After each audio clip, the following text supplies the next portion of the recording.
There is something I have been sitting with for a very long time. And I don't mean days, I don't mean months. I mean the kind of thing that lives in the back of a person quietly. So quietly that you almost convince yourself it isn't there. Almost. My name is Walter. Walter Maines. I'm 79 years old, and I am sitting in the same chair I have sat in for the last 11 years in a house that used to be full of sound, and I need to say something out loud before I no longer can. I've thought about whether to do this.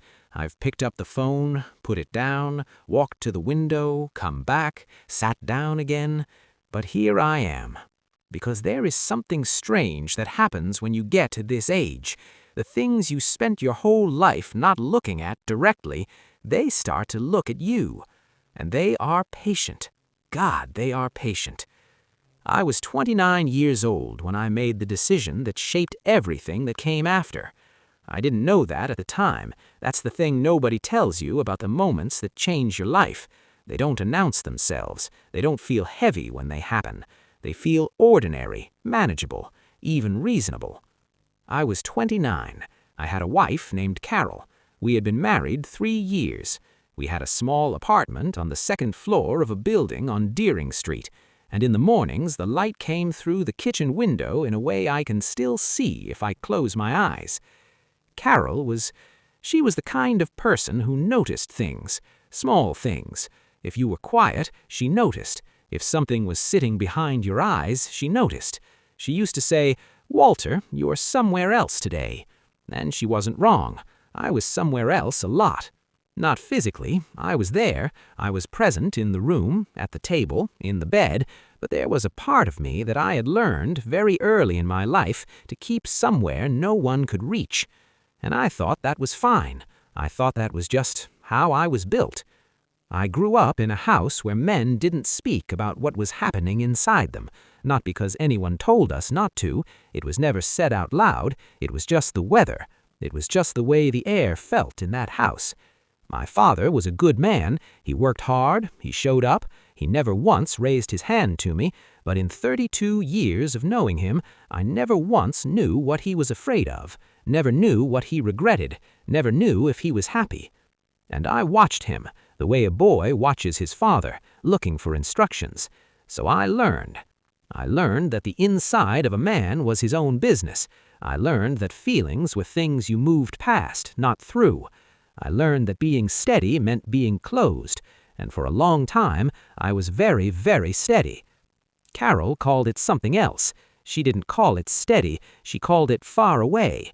In the 3rd year of our marriage, she sat across from me at that kitchen table, the one with the small burn mark near the edge from a pot I'd set down wrong, and she said something I didn't understand then. She said, "Walter, I feel like I'm married to someone who is always about to let me in." I remember looking at her. I remember the coffee going cold between us. I remember thinking she was being unfair, that I was there, wasn't I?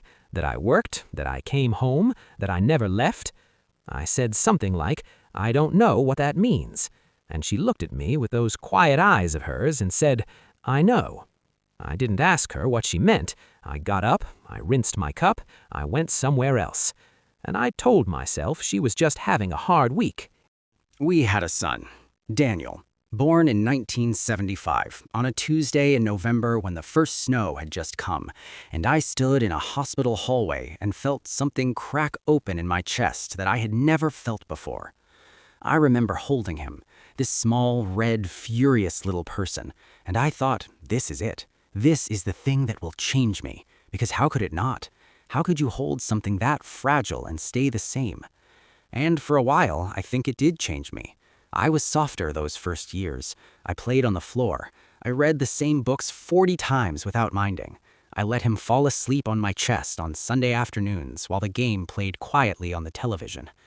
But Daniel grew up, and the older he got, the more I slipped back into the pattern, back into the distance. He was about 14 when I noticed he had stopped trying to talk to me about certain things. Not all things. We talked about baseball, we talked about school, we talked about practical things. But the real things, the things underneath, he had stopped bringing those to me. And I told myself that was just teenagers. That was just the age. That was normal. I told myself a lot of things. Carol and I separated when Daniel was 17. It wasn't dramatic. There was no screaming. There was no one else involved. There was just this slow, quiet erosion that I had been watching happen for years and doing nothing about. Because I didn't know how to do anything about it. Or maybe I did know, and the knowing was too frightening. She sat across from me again, at a different table in a different house by then, and she said, "I'm not angry, Walter. I'm just tired." And I remember feeling something shift in my chest, something drop. And I said, okay. Just okay. Because I still didn't know how to say what was actually happening inside me. I still didn't have the language, or maybe I had buried the language so long ago that I had forgotten it existed. She moved to her sister's place in March. I stood at the window and watched her car pull away, and I did not cry. I didn't allow it.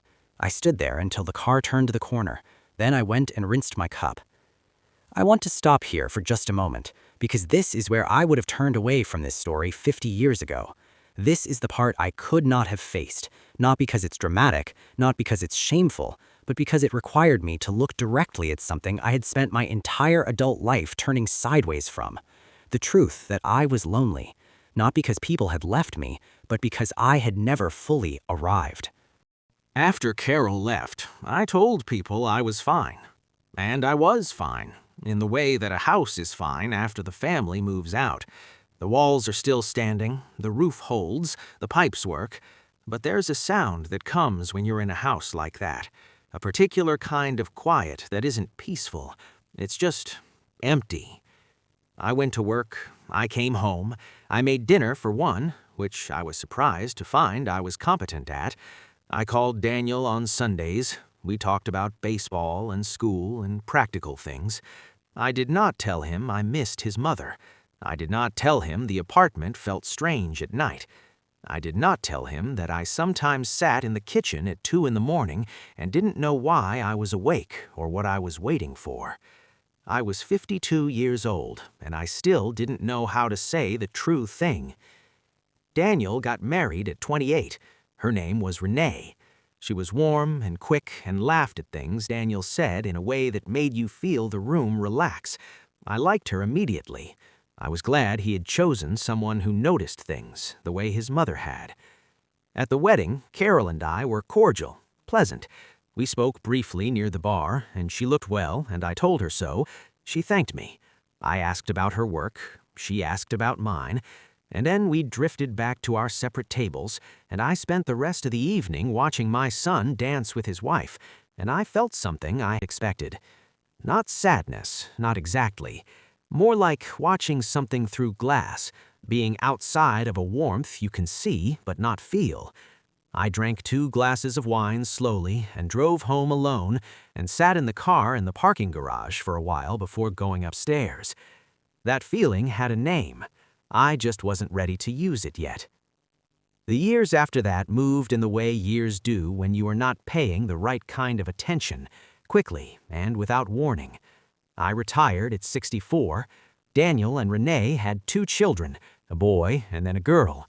I visited on holidays. I was a decent grandfather. I pushed them on swings. I read to them.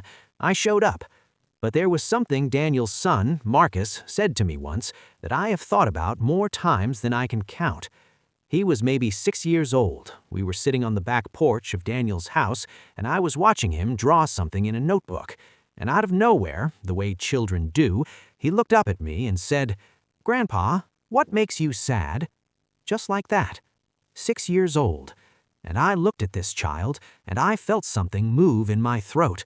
And I said, "Oh, I don't know. Not much, buddy." And he looked at me for a moment with those serious eyes, then went back to his drawing. He didn't believe me. I could see it. A 6-year-old could see through what I had spent 50 years building. And I sat there on that porch, and I did not say anything else. I was 71 when I had the first real conversation of my life. I don't mean that lightly. I've had thousands of conversations. Good ones, useful ones, warm ones even. But I mean the kind where you say the true thing, the underneath thing, The thing you have been circling for so long you've worn a path in the ground around it. It was with Daniel. He had driven up to see me, alone, without Renee and the kids, and we sat in this same room, in chairs not far from where I'm sitting now. And he was quiet for a long time, and then he said, "Dad, can I ask you something?" And I said yes, and he said, "Did you ever feel like you knew me? Like actually knew me?" And I sat with that. I did not move to the window. I did not rinse a cup. I sat with it, and I felt it land exactly where it was meant to land. And then I did something I had not done in front of another person in as long as I could remember. My eyes filled, not dramatically, not with sobs, just quietly, the way water rises. And I said, "No, and I didn't let you know me either. And I'm sorry, Daniel. I'm sorry for how long that went on." And he didn't say it was fine. He didn't rush to make it comfortable. He just nodded, and we sat there together in the quiet for a while. And something in that room shifted, something that had been sealed for decades. I was 71 years old. I think about my father a lot lately. I wonder if he ever sat somewhere like this, at the end of things, turning over the same kinds of questions. I wonder if the quiet in him was chosen or inherited. I wonder if somewhere in him was a conversation he never got to have. I'll never know. He died at 74 without us ever speaking about any of it. And I understand that now in a way I didn't before. I understand how a whole life can pass, and two people can love each other and never once say the true thing. Not out of cruelty, not out of indifference, just out of not knowing how. Just out of having learned very early to move away from the thing that mattered, instead of toward it. Carol and I spoke on the phone a few years ago. It was her birthday. I called to say so, and we talked longer than we had in years. She's well. She has a good life. She told me she had thought about me when she heard something on the radio once, some interview with someone talking about emotional distance, about men of a certain generation and the way they were taught to disappear from themselves. She said, "That was you, Walter. That was exactly you." And I said, "I know." And she said gently, the way she always said hard things, "I hope you know I didn't leave because I stopped caring." And I said, "I know that now." There was a pause, and she said, "Good." That was all, just good. But it was something. After all that time, it was something. I am 79 now.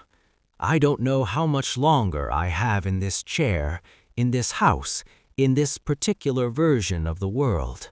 My body tells me things now that it didn't used to. Nothing dramatic, just the slow, honest conversation that age has with you whether you want it or not. And what I know, sitting here, is this. Not as advice, not as a lesson, just as the thing I know. The distance I kept, I thought it was protection. I thought keeping the inside of me to myself was a kind of strength, a kind of dignity. But it wasn't protection, it was just absence. And the people who loved me felt it. Every single one of them felt it. And they waited, most of them, for longer than they should have had to wait.